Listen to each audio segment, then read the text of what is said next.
Okay. Hello. I'm Soutaro Matsumoto. I'm from Japan, and today I will talk about an introduction to typed Ruby programming. So let me introduce myself. So this is a screenshot of my GitHub profile page. So you can find some of the project I have worked for. Currently, I'm using most of my time to develop the type checker for Ruby. It's called Steep. You will find on the top of the pinned repositories in the profile page. So my talk is about the type checking. So I will explain about the type checker Steep later. I'm from, okay? Yep, I'm sorry. I'm from Japan. I arrived the Warsaw 2 days ago. So it was about the 12 hours flight from Japan. So it was so long trip. And when I have heard of the GrillRB, the name of the conference, so I just wondering what is grill. So I googled if it is an Polish word or maybe it is an name of the library or name of the framework, or maybe it's a name of location. So they are not the grill is that about the barbecue. So I found that on the website of the conference. So yeah, and I guess I checked the webpage of the last years of this conference, and I couldn't find any Japanese person is speaking on the conference. So I guess that I should be the first person from Japan to attend the conference. So the conference is about the grill, and I'm from Japan. It means that it clearly requires me to explain some of the how we grill in Japan. So this is the pictures of the grilling we, we, we do in Japan. So it's called yakiniku. Yaki means a grilled, and niku means meat. It's a really simple. It's a really simple name. So we grill. I'm sorry. We grill really small and thin meats. It's a piece of it's usually beef or pork. We grill on the grill on the table, and each one by one, and we eat. So I really love it. I really love the cuisine, and that if you come Japan, I think that it's a good option to try. So, so this is the outline of my talk today. So I will first explain how we plan for the type checking toward Ruby 3. I will then explain about the very quick introduction of my type checker. And then I will explain what is the benefit of using type checker to develop your applications. This is a slide of a keynote of Matz. It had in the Ruby Kaigi this year. So he listed the three of the major improvements for Ruby 3. The first one is performance. If we run Ruby much more faster, it's great. So he said that Ruby 3x3 projects, I think 2 years or 3 years ago. So he says that the goal of the performance improvement for Ruby 3 is it runs 3 times faster than Ruby 2.0. So there are a lot of the improvements from the Ruby 2.0 to 2.6 or 7. And Ruby will have a just-in-time compilation in the future. The second one is the concurrency improvements. So they plan to provide another abstraction of the concurrent programming. It's called Guild, and we Ruby already have two mechanics for the concurrent programming, process and threads, and the Ruby 3 will have another one called Guild.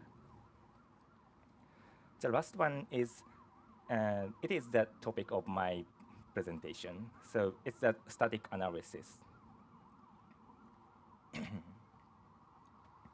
So he said that he mentioned about the static analysis, but it's technically it's something like the type checking.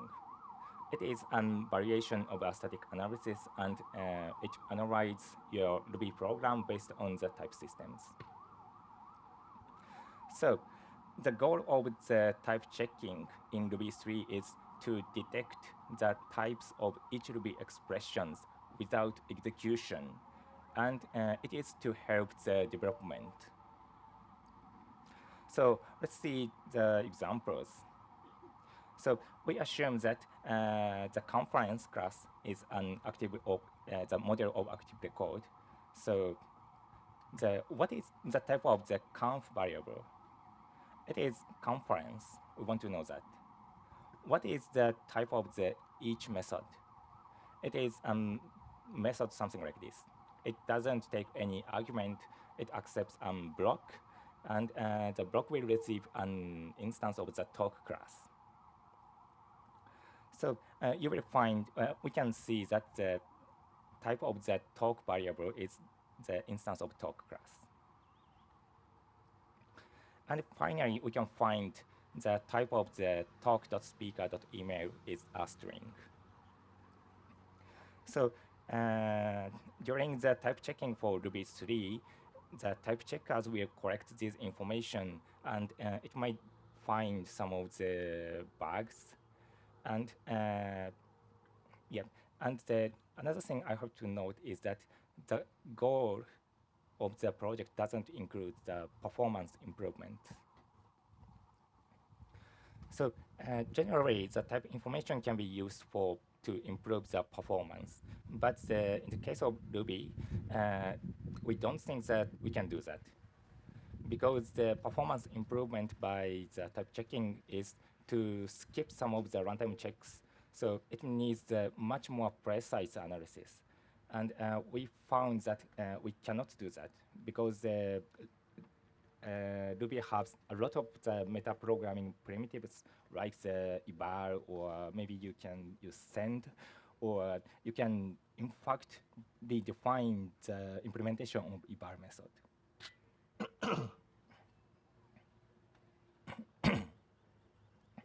So this is the project, and I'd like to explain, I'd like to introduce who is working on the project.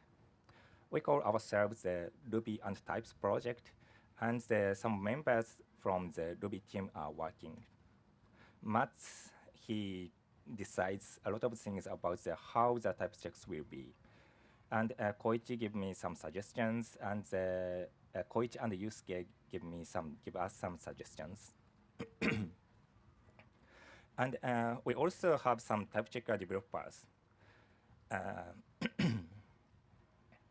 Geometry and the Solvet team is from Stripe, and they developed their own type checker called Solvet.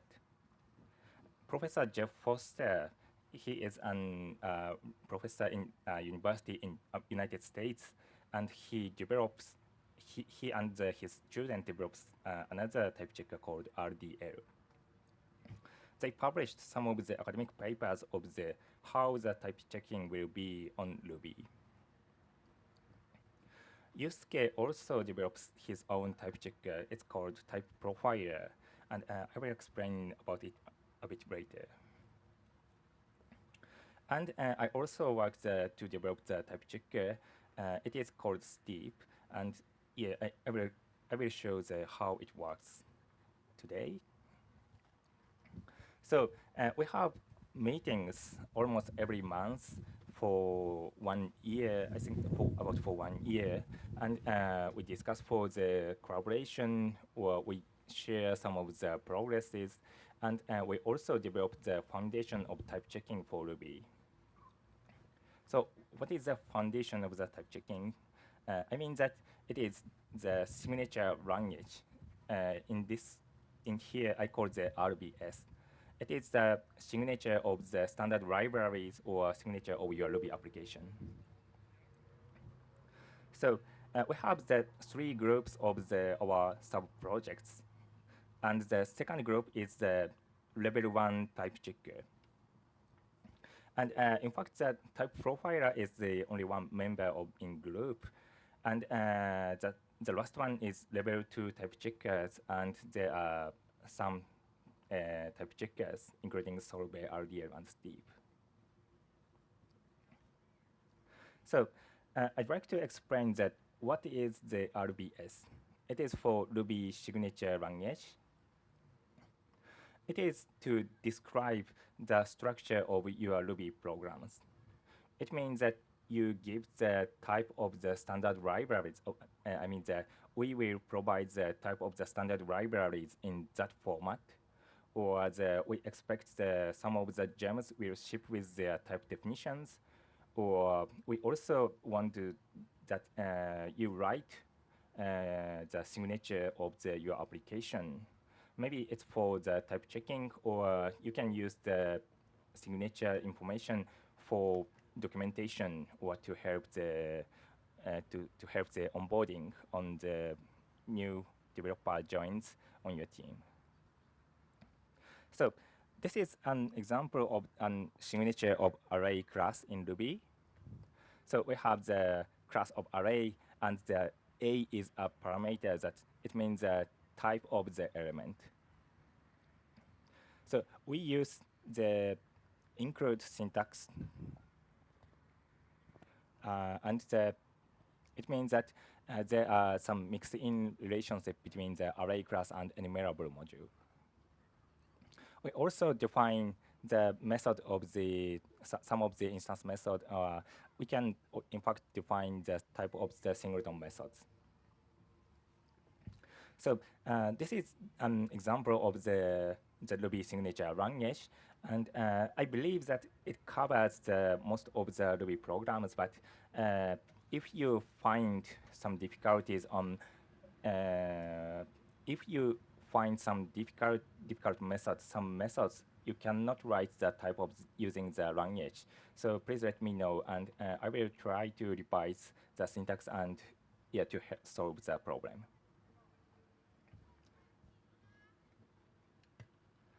So the next one is level 1 type checker. In this category, the type profiler is under the development. So this category is to provide type checking, but it doesn't require any extra efforts. It means that you don't have to add some of the type annotation in your Ruby program, or you don't have to write the signature of your Ruby program. The type profiler reads the Ruby code, and it tries to infer the types of the expression as much as possible. So it also it can be used to generate the signature of your Ruby program. So this is a good thing to know. So it doesn't require any extra effort. So everything you have to do to try the type checking is run the command on your repository. But there is a huge disadvantage that in our experience, many expressions, many part of your Ruby program will be left untyped. It means that the type profiler cannot infer some of the part of your Ruby code, so there will be no information. And it means that no bugs can be detected around the untyped expressions. So it doesn't require any additional effort, but the benefit you will have from the type checker is not so big. Level 2 type checker is the opposite. It requires a lot of effort to start type checking. you have to write some of the inline type annotations, or you have to write the type signature of your application. But it will detect the types of the most of the Ruby expressions. So you need some efforts to start using the level 2 type checking, but the benefit you will have from the type checking will be bigger. So I show the two examples of the level 2 type checkers, Solvet and the Steep. The Solvet is on the left-hand side. So the red lines are inline type annotations or type signatures. So it is an extra Ruby code you have to write for type checking. So the Solvet uses the embedded DSL, and they write some annotation of the type of methods or the type of the variable. And on the right, and I show an example of Steep. So the first part is the RBS file, the signature you have to write. So you have to define what type of the class is defined in your application. And in the Ruby code, you need some inline annotations using comments. So it depends that how many of the type annotations are required to type check. You need some of you may need to add some inline type annotations, or you may need to change your Ruby code, but it will tell us a lot of information about your Ruby program. So I have explained the three of the concepts briefly, and this is the relationship between the concepts. So the RBS is the foundation of the type checking. It gives a way to define how your Ruby program is, what kind of the classes are defined, and each class have what are the methods. And some of the type checkers uses the information. So the level 1 type profiler and Steep already have the code to integrate the RBS. And the Solvet and RDL, they say that they will support the reading RBS. And if we talk about the Ruby 3, the RBS and type profiler will be the part of Ruby 3. It means that it will be installed when you install the Ruby 3 on your computer. And the level 2 type checkers, including Solver, RDL, Steep, they will not be a part of Ruby 3. So if you want to type check your Ruby program using the level 2 checkers, you have to install yourself. So this is how we plan for the type checking for Ruby 3. And I think that it's an optional type checking. So it depends on you that how much you adopt on the type checking. So there will be a spectrum between the how much you will spend for the type checking and how much you will have from the type checking. On the left side, there is the option is that no type checking. So it's an optional. So if you don't like the type checking, or you don't think that it's useful, you don't have to use type checker at all. And on the right-hand side, the level 2 type checking is here. You need some efforts to get prepared for the type checking, but it will give a lot of the informations, a lot of the insights about your Ruby code. And there might be some of the other options between the two. It's supported by the level 1 type checker. You can type check your Ruby program, but you don't write any signature or type annotations. Or you may generate the type signature of your Ruby gems. So it helps to type check the programs which uses your library. So there are several options, and it depends on the on how you develop your product. If your team is small, your product is so small that no type checking would make sense. Or if you have a lot of developers, or your Ruby program is big enough, then I strongly recommend trying to level 2 type checkers.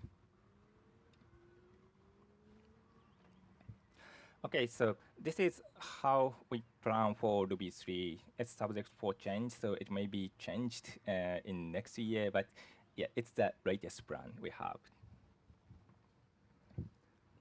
The next part of this talk is the introduction of the Steve. It is my type checker, and it's also available as a Ruby gem. You also find my GitHub repository page, and the key ideas of the design of Steve is it supports structural subtyping. It is for duck typing. And another one is that it doesn't change the runtime behavior at all. So I'd like to share that how the type checking with Steve will be. So in this example, I define a small class called proposal. It has two attributes, title and speakers. It has an initialize method, and it has a method of the contacts. It returns the email address of all of the speakers. So we use the proposal method, and yep, okay. So this is the definition of the proposal class in Ruby. So to type check your Ruby program, Steve requires you to write the signature of the classes in RBS syntax. This is the signature of the proposal class. It has two attributes, title and speakers. The type of title is string, and the type of speakers array of speaker. It has initialize method, and it has a contacts method. So the type checking of the Steve goes bidirectionally. The first direction is it checks if you use the classes correctly. So in this case, we use the proposal.new method. We call the method with an argument of a string, but you know that it has a bug, and it will raise an argument error because the initialize method requires an keyword argument. So Steve will generate an error message of like this. It's called argument type mismatch, and its the expected type is hash. It means a keyword argument, and it actually given a string argument. Another direction is that it checks if the class is implemented consistently with the signatures. In this example, there is a bug in the implementation of a contacts method. The signature of the contacts is that it returns an array of string, but in this case, it returns an array of speakers. So it's because that we should write, we should use a map method instead of each method. So Steve will detect the problem and generate the error message. The method body type mismatch. The method is contacts. It's expected the array of string, but actually it returns array of speaker. So this is a really quick and small example of how Steve works. So I'd like to explain a feature to support the duck typing. So we add another method called dump speakers. It receives one argument we call out, And we use the left allow operator to output the string to out. So because this is Ruby, so we can pass any object if it has the left allow operator. So we can pass an instance of string. It will be a concatenation to the receiver, the string. And we can pass an IO object like the std out. It will print the name of the speakers. Or we even pass array method. Because it has an left allow operator, I would say that the semantics of the operator is a bit different from string or IO, but it works. So this is how Steve type checks that kind of the duck typing. So we can write the type of the dump speakers method like this. So it receives the underscore dump2 type, and it returns nothing. So what is the underscore dump2? It is an interface. Interface is a concept. It is only used in type checkers. There is no specific class or module in Ruby for the interface, but there can be some of the classes may conform to the interface or some of not. So using this type definition, when we pass string or IO or array, it type checks. But when we pass an hash object, it will report an no method error. So because the hash doesn't have the left allow operator, so Steve will detect it will raise a no method error. So and then it reports that you have to fix the program. One thing I want to show is that it will show if you pass an instance of integer, it also raises an error. Because the left arrow operator of integer is to calculate the the bitwise left shift. So it accepts the integers. It doesn't accept string. So the passing integer to the dump speakers method will raise an error, and the Steve can detect if there is some. Steve can detect this kind of the errors. Another one is that I want to explain the property of the no runtime invasion, because the type annotations of Steve is a comment of Ruby. So because it's a comment, the Ruby interpreter just ignores any of the annotations during the execution. I think that so it means that there is you don't have to add the runtime dependency of your gems. And I believe this is much better for libraries. If you are working for an application, it's okay. So if you want to have another runtime dependencies, it's okay. It's just up to you. But when you are working for a library,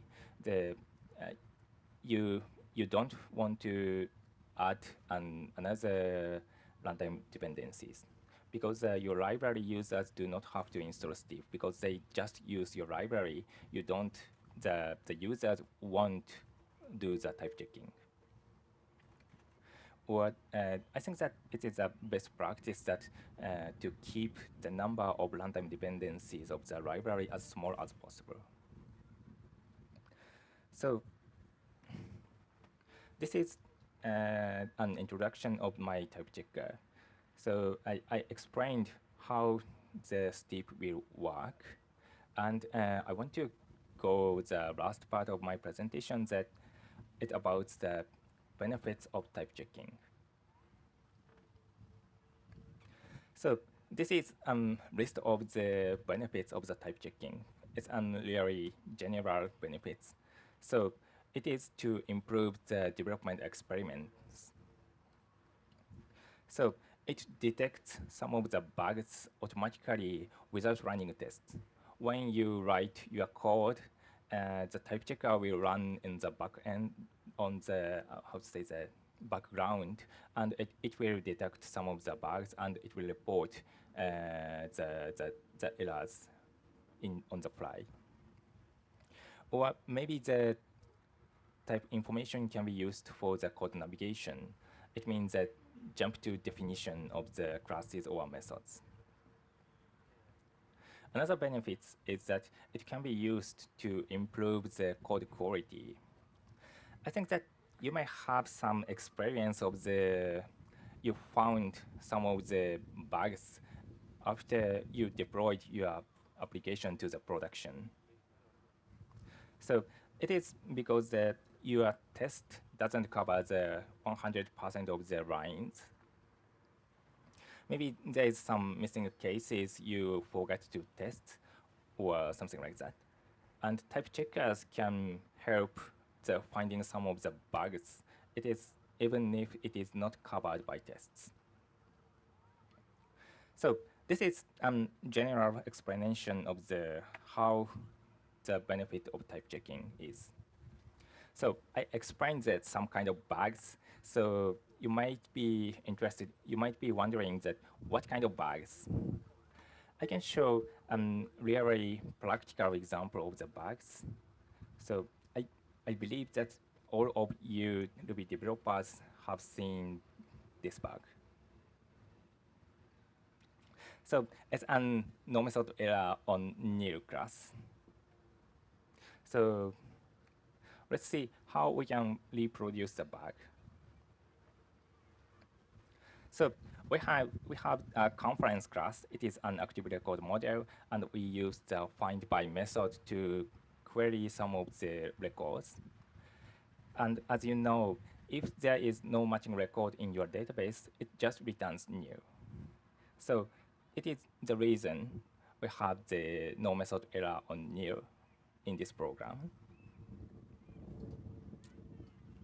So how can we fix that? Essentially, there are only two ways to fix that problem. The first one is when we try to call some methods, we need to test if the value is not new or not. So in the example the above, so we use the if statement to test if the conf variable is new or not. And we only execute the update ban method if the conf is not new. Another way is to use the find by ban method instead of find by. And it raises an error. It raises the record not found error if there is no record instead of returning new. So in this case, if there is no matching record in your database, it raises an exception and the code abort, and there will be no update ban method call. So this is how we can fix the new error. And I'd like to explain why using the type checker can improve the situation. The key idea is that we assign different types for nearable expression and non-near expression. So assume we have types of the conference and or conference bar new. The type of conference is that it doesn't mean, it means that the value of that expression cannot be new. Or the conference bar new allows the value of the expression can be new. So in the first example, the type of the conf variable is conference or new. It means that there is a possibility to be new. Then the type checker can check if the update ban method call can be an error or not. So it will say that it will be no method error. It will report that there is no update ban method on new. So in Steep, we support a technique called the flow-sensitive type checking. It is to help it is to support this kind of the program. So outside the if statement, the type of the conference, the type of the conf variable is conference or new. But we can detect that there is a guard on using the if statement. So inside the if statement, the type of the conf variable is conference. It's not a conference or new. So we know how the if statement in Ruby works. So we can eliminate the possibility of being a new, and then we can say that the type of the conf is conference. And now it type checks and everything will be fine. So, and this is one of the biggest benefits of the how type checkers will work. It allows working with news safely. So essentially, it means that it forces you to check value is new or not every time you call the value. Yeah, if every time you use the value of the expression. So essentially, this is you can do that by yourself, but the type checkers will help you. So if you forget testing the condition, type checkers will tell you that you have to check using if or something like that. And the nearable type is a type it allows to have a conference or new. So we can generalize the idea to enforcing the checks of all possibilities to any kind of the distinction of the types. So it is something like the string or integer or array of string. So it is a case analysis on types. I mean, the example of the left side, it is an example using the case analysis.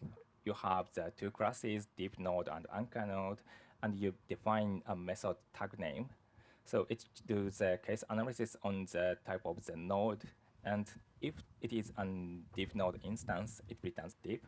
If it is an anchor node instance, it returns A. So this is, I think that we can do the same thing without using the case analysis. So I show the duck typing version of this almost the same functionality. So instead of doing case analysis, we can do using the instance methods. The tag name method of the div node returns div, and the tag name method of the anchor node returns A. So we can write like this, and I think that essentially they are equivalent. So this is a problem of style. So we have two styles of the using case analysis or using the duck typing. And I know that the using case analysis for this purpose is known as a bad style. So in Ruby, using inheritance or maybe ducking or mixing or that kind of the language feature is recommended style. So if you find your teammate is writing the case analysis for something like that, you will ask them to revise their Ruby code using the inheritance or maybe duck typing. I know the reason that it's because that we easily forget the updating all of the case expressions when we add a new class. So assume that we try to add another tag for the image tag called the img node. Then we have to update all of the case analysis on the node. Then in this case, we have to update the tag name method implementation, and we need to add the when clause for img node. So as you know, it's really difficult to keep everything up to date. And yeah, this is the reason to be said that it's a bad style. But even we know that it's a bad style, sometimes we feel the case analysis is better. at least I feel the case analysis is better. It is because of the how we understand the problem and how we define the solution in our mind. We have some understanding of the problems and we have some abstract algorithm of how you write the program, and you have something in our mind, and I mean that the solution is based on the case analysis. And in that case, we want to write the case analysis in Ruby too. Or it may be because that it's based on the built-in classes like string or integer. So in this case, in this example, I use the img node or div node. So these are the classes we define for ourselves. But if it is about the built-in classes, integer or string or like that, you need to the monkey patch to do the duck typing style. So we don't want to do monkey patching too. So sometimes, yeah, it feels like the case analysis is better. But on the other hand, using the case analysis is a bad style, so there is a conflict. And I think that using the type checker, we can solve the conflicts. So some of the type checkers, in this case, the steep and sorbet, both of the two type checkers support the same functionality to help the writing case analysis.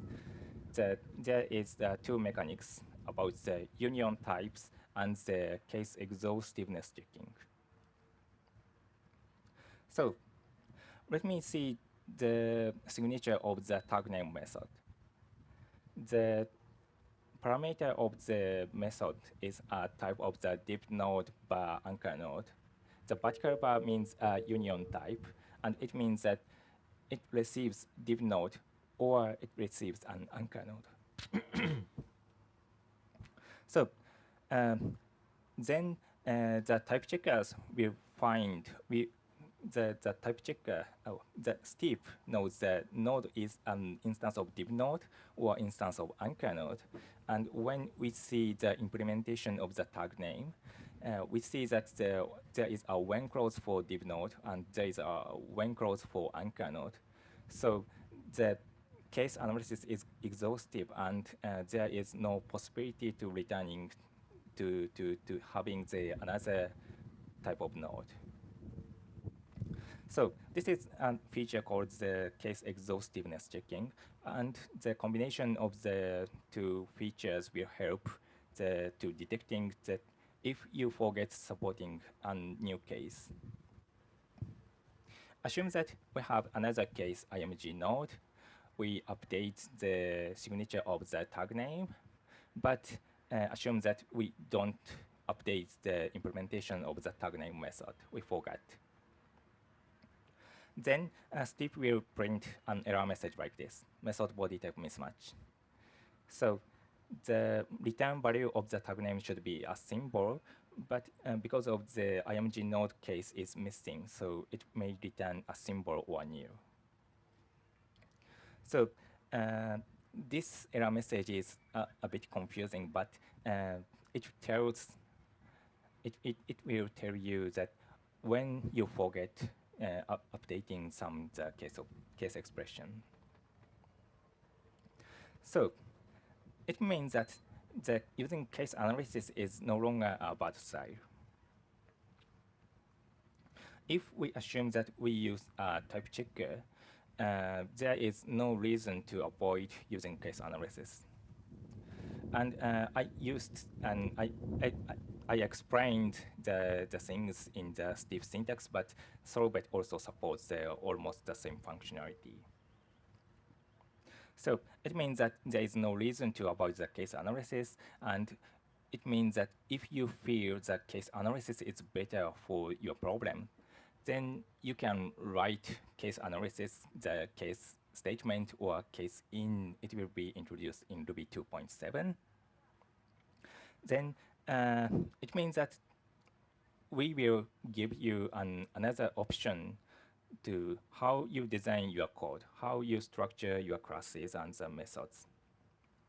So if you think that inheritance or duck typing is better for your problem, you don't have to use the case analysis. You can continue using the inheritance, and yeah, it should work well.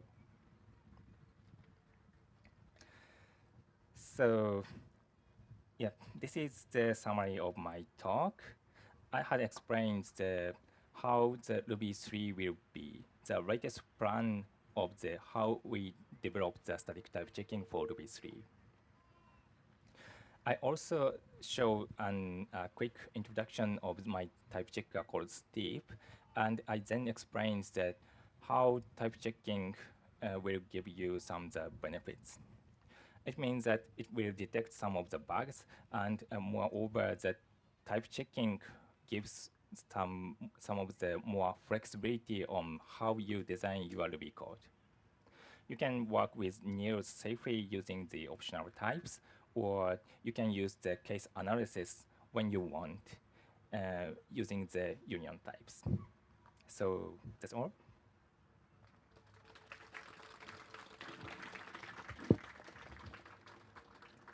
Okay, any questions? Okay.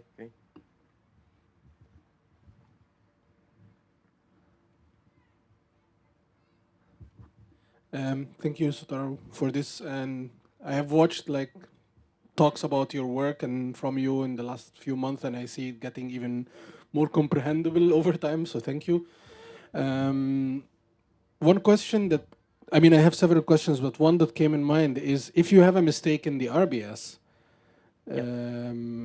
like how do you handle that? For example, when you spoke about the find by example in the conference, what if in the RBS of find by I forgot to say that it can return nil, and until the end you couldn't really figure it out that it cannot return nil, then you will not, the type checking will fail to. Okay, so your question is about what if we have the type of the tag name method, it returns symbol or nil, right?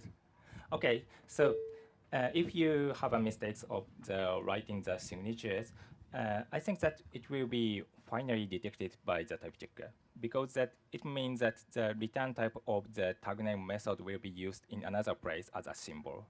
Then there is a contradiction that it on the some parts that it is a symbol or nil. On the other part, it is expected to be a symbol.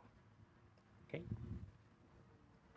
Yeah, I totally agree. I am worried about the root. Like in the standard library, you have a mistake in the RBS, and it can propagate insanely, and it's possible, right? So Okay. So yeah, it will be detected using some of the Ruby developers from you. So you can report if you find some the problem on the RBS of the standard library, then we will fix and release the fixed version. So yeah. Anything else?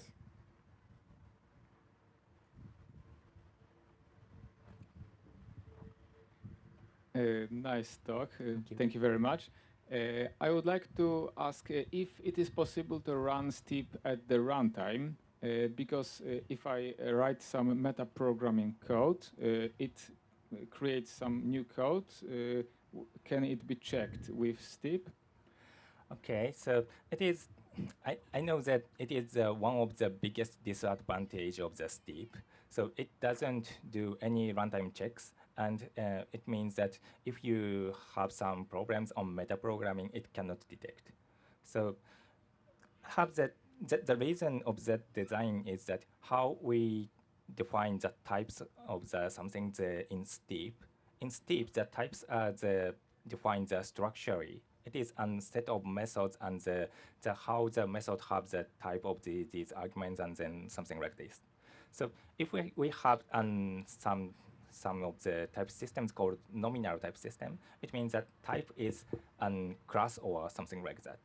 So it is super simple that because that we can check that if the method is an instance of something using the is-a operator in the runtime. But in Steep, we have the structural definition of types. So we cannot find if the an object has a method of some like this, and how is the parameters of the methods, how is the return value of the method. So there is no runtime API in Ruby for such of the queries. So it is the reason we cannot do the runtime checks in Steep. And yeah, okay, so I'd like to explain the case of the solvet. They are based on the nominal type system. It's based on the types or modules or anything is defined in Ruby. And it allows that they can check the type consistency during the runtime using is-a question method. So they support some of the runtime checks. But the Steep, we don't, and because that it's super difficult. Does it make sense? Anything else? Okay.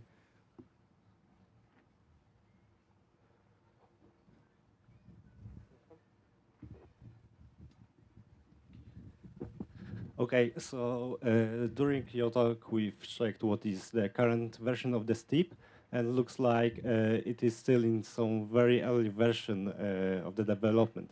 Do you have any roadmap for it? Do you want? Do you know what do you want to implement in the future, or are there only any known bugs that you are willing to fix?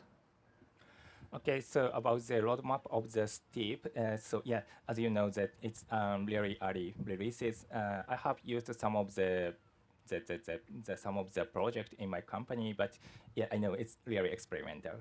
So I have the plan to provide some of the. Okay, so I'm currently working for the integration with RBS.